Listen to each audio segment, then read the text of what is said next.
ഓം ശ്രീ ഗുരുഭ്യോ നമ. കാലിഫോർണിയയിലെ സാൻട്രമോൺ ആശ്രമം. അമ്മ ദർശനം കൊടുക്കുന്നു.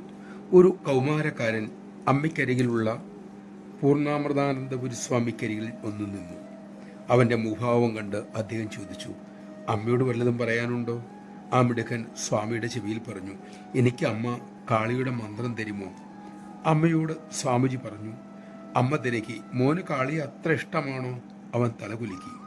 രാത്രി ഭാവദർശന സമയത്ത് അമ്മ ആ ബാലന് മന്ത്രം നൽകി. സ്വാമി ജപവിധികൾ അവൻ ഉപദേശിച്ചു. കാളിയെ കാണാനാകുമോ എന്നവൻ ചോദിച്ചു. ആഗ്രഹമുണ്ടെങ്കിൽ സാധിക്കുമെന്നും അങ്ങനെ കണ്ട ഭക്തന്മാരുടെ കാര്യങ്ങളും സ്വാമിജി അവനെ സൂചിപ്പിച്ചു. അവൻ പുറത്തുപോയി. ദർശനം കഴിഞ്ഞു.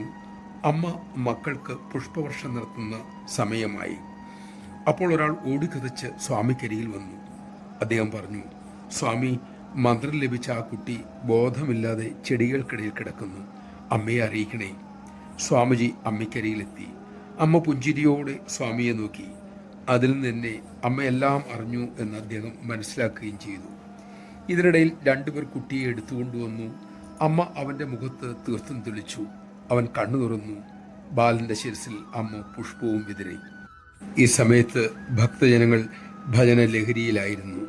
സ്വാമിജി ഹാളിന് പുറകിലിരിക്കുന്ന ബാലന്റെ അരികിലെത്തി. ബാലൻ പറഞ്ഞു, thank you so much Swamiji. Swamiji തിരക്കി, എന്താ കുഞ്ഞിന് സംഭവിച്ചത്? ഞാൻ കാളിയെ കണ്ടു സ്വാമി, അവൻ പറഞ്ഞു. മോൻ പേടിച്ചു പോയോ? സ്വാമിജി ചോദിച്ചു. ഇല്ല, എന്തിനു പേടിക്കണം? സുന്ദരി കുട്ടിയാണ് കാളി. നമഃശിവായ. ഹൃദയം തുറന്ന് അമ്മയെ വിളിക്കാനായാൽ അമ്മ വരും, കൃപ ചൊരിയും. അഹങ്കാരച്ചെളി തിരുനാമത്താൽ കഴുകിക്കളഞ്ഞ് ഹൃദയം തുറന്ന് അമ്മയെ വിളിക്കാൻ നമുക്ക് സാധിക്കട്ടെ.